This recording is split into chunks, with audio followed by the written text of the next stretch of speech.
एक दफा का जिक्र है कि एक हाथी जंगल में रहता था जिसका नाम बबलो था। बबलो का जिस्म बहुत बड़ा और भारी था और उसकी सूंड बहुत लंबी और मजबूत थी। वो सब जानवरों में सबसे ताकतवर समझा जाता था, लेकिन बबलो का दिल बहुत नरम और मेहरबान था। जंगल के एक कोने में एक छोटा सा खरगोश रहता था जिसका नाम छोटू था। छोटू बहुत चंचल और होशियार था। वो बबलो के साथ अच्छा दोस्त बन चुका था और हमेशा उसके साथ खेलने आता था।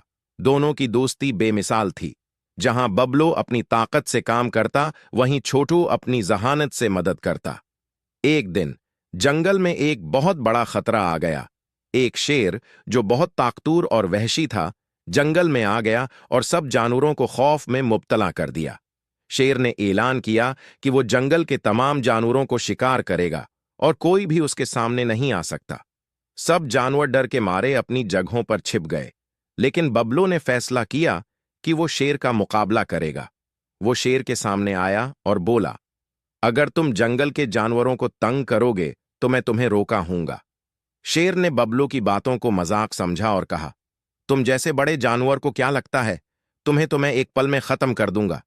लेकिन बबलो ने हिम्मत नहीं हारी और शेर से कहा, तुम अपनी ताकत का इस्तेमाल कर सकते हो, लेकिन कभी कभी अक्ल और दोस्ती की ताकत ज्यादा मुअस्सिर होती है। इसके बाद बबलो ने छोटू को बुलाया और छोटू ने फौरन शेर के बारे में एक प्लान बनाया। छोटू ने शेर के पास जाकर उसे चैलेंज किया कि वो बबलो और उसके दरमियान एक दौड़ करे। शेर ने अपनी तेज रफ्तार पर फख्र किया और फौरन दौड़ का मुकाबला कबूल किया।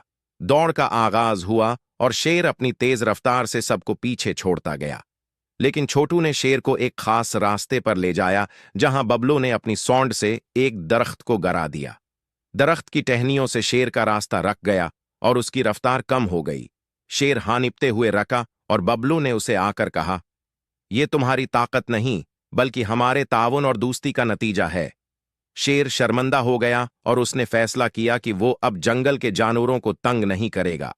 उसके बाद जंगल में अमन आ गया और बबलो और छोटू की दोस्ती और जहानत की कदर की गई। ये कहानी हमें सिखाती है कि ताकत से ज्यादा दोस्ती, अक्ल और ताउन अहम है।